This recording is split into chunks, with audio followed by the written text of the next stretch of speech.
In diesem Screencast werde ich zeigen, wie die Wikipedia-Corpora im deutschen Referenzkorpus mithilfe von Cosmas 2 für Sprachanalysen genutzt werden können.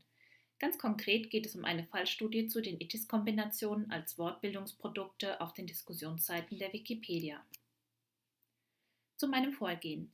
Ich werde zunächst das Forschungsvorhaben und die Forschungsfragen erklären, dann die Clarin-URLs präsentieren, meine Vorgehensweise erläutern und schließlich Hinweise auf relevante Publikationen geben.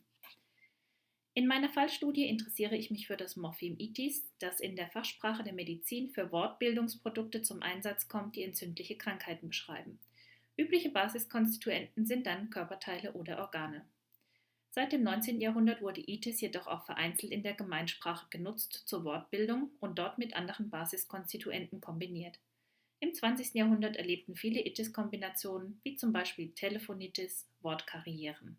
Mit dem Aufkommen der Wikipedia im 21. Jahrhundert zeigt sich, dass dort in bestimmten Kontexten ebenfalls gemeinsprachliche ITIS-Kombinationen vorkommen. Darauf liegt der Fokus meiner Fallstudie. Meine Forschungsfragen lauten deshalb: Welche Wikipedia-spezifischen Kombinationen lassen sich auf den Diskussionsseiten der Wikipedia finden? Welche Vorkommenshäufigkeiten weisen diese Kombinationen auf? Nun zu den Clarin-URLs. Die wichtigste URL ist sicher die von Cosmas 2, die den Zugang zum deutschen Referenzkorpus ermöglicht. Verzeichnet habe ich hier auch einen Link zu einer Seite, die Auskunft über die Größen der verschiedenen Teilkorpora bietet. Und zuletzt findet sich hier ein Link, der Detailinformationen zum deutschen Referenzkorpus gibt. Der in Cosmas 2 verwendete Suchstring lautet *ITIS. Dabei ist der Asterisk Platzhalter für alle möglichen Basiskonstituenten der ITIS-Kombination. Von den 3 im Wikipedia-Archiv verfügbaren Corpora wähle ich die Artikeldiskussionen aus, da Wikipedia-spezifische ITIS-Kombinationen überwiegend dort zu finden sind. Mit dem genannten Suchstring gibt mir die 2015er Version des Wikipedia-Korpus 4764 Treffer aus. Vertreten sind 964 verschiedene Wortformen, von denen 195 gemeinsprachliche ITIS-Kombinationen sind. Die Ergebnisse meiner Fallstudie sind in der Zeitschrift für angewandte Linguistik dokumentiert. Elisa Margareta und Harald Lüngen zeigen in ihrer Publikation, wie die Wikipedia-Corpora erstellt wurden. Wer sich für weitere Informationen zur ITIS-Kombinatorik interessiert, findet diese in der Publikation von Gabriele Hoppe.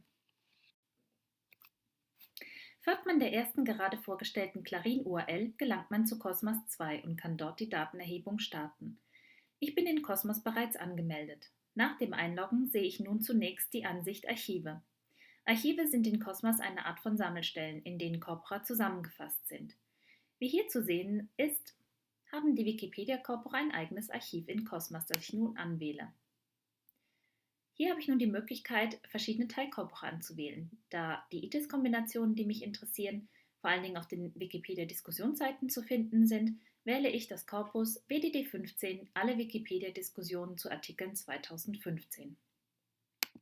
Wähle ich dieses aus, gelange ich direkt zum Suchfenster.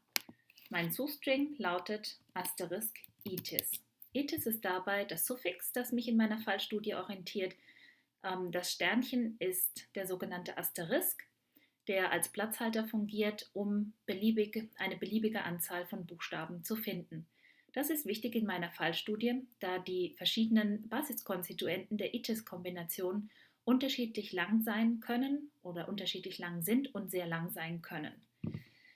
Es ist wichtig für jede Fallstudie einen spezifischen Suchstring zu entwickeln, und wer dazu Hilfe benötigt, kann sich die Hilfeseite in Cosmos aufrufen, die hier unter diesem i zu finden ist. Klickt man auf dieses i, findet sich dort ganz detailliert eine Übersicht und Problemstellung und Lösung zu Suchanfragen in Cosmos. Zurück zum Korpus. Hier kann ich nun mit dem Button Suchen die Suche initiieren. Cosmos zeigt mir nun an, dass zu meinem Suchstring *ITIS 964 Wortformen gefunden wurden. Diese kann ich mir anschauen und kann einzelne ITIS-Kombinationen abwählen, zum Beispiel Graffitis. Der Vollständigkeit halber lasse ich mir aber zunächst alle ITIS-Wortformen über den Reiter Ergebnisse detailliert anzeigen. Insgesamt finden sich 4764 Treffer, die ich mir hier mit dieser Funktion unterschiedlich sortieren lassen kann, zum Beispiel nach Ländern, nach Jahren oder Tagen und so weiter. Ich lasse jetzt den nächsten Reiter Konkurrenzanalyse aus, das würde hier zu weit führen. Zeige noch schnell, dass unter der Keyword in Kontext Ansicht meine Treffer in einem relativ kleinen Kontext ausgegeben werden. Unter dem Reiter Volltext der mitgelieferte Kontext erweitert wird und komme zur zentralen Funktion Export, unter der es möglich ist, einen Dateinamen anzugeben, ein Dateiformat auszuwählen, wieder die mit abgespeicherten Kontexte zu variieren. Ich will hier möglichst viel analytische Erkenntnisinteressen habe, wähle also aus, dass mir 5 Absätze vor und 5 Absätze nach meinem Suchwort ausgegeben werden.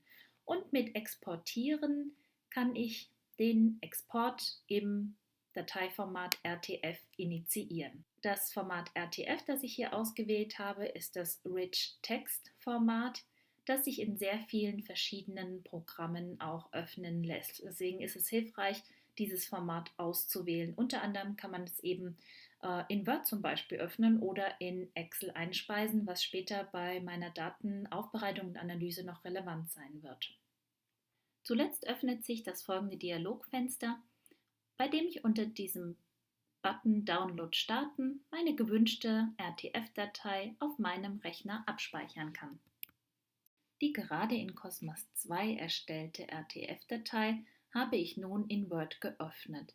Wie zu sehen ist, gibt es am Anfang des Dokuments einen Kopf, in dem noch einmal die Parameter der Suchanfrage erläutert werden. Weiter unten folgen dann die ITIS-Kombination in der Keyword-in-Kontext-Ansicht. Ich habe meine RTF-Datei dann so aufbereitet, dass in jeder Zeile nur ein Wort steht und diese Datei in Excel eingespeist, wie man hier sieht. Über eine Pivot-Tabelle konnte ich auswerten, wie oft welche ITIS-Kombination im BDD15-Korpus vorkommt. In Excel habe ich dann die medizinsprachlichen ITIS-Kombinationen von den gemeinsprachlichen und Wikipedia-spezifischen Kombinationen getrennt. Ergebnis meiner Fallstudie war, dass sich gemeinsprachliche ITIS-Kombinationen auf den Diskussionsseiten der Wikipedia finden. Diese werden dazu genutzt, um metadiskursiv bzw. metasprachlich sich zu äußern und ganz konkret um das Verhalten anderer Autoren in der kollaborativen Textproduktion zu normieren. Dieser Screencast hat gezeigt, wie man Sprachdaten zu ITIS-Kombinationen mithilfe der Wikipedia-Corpora in Derico durchführen kann.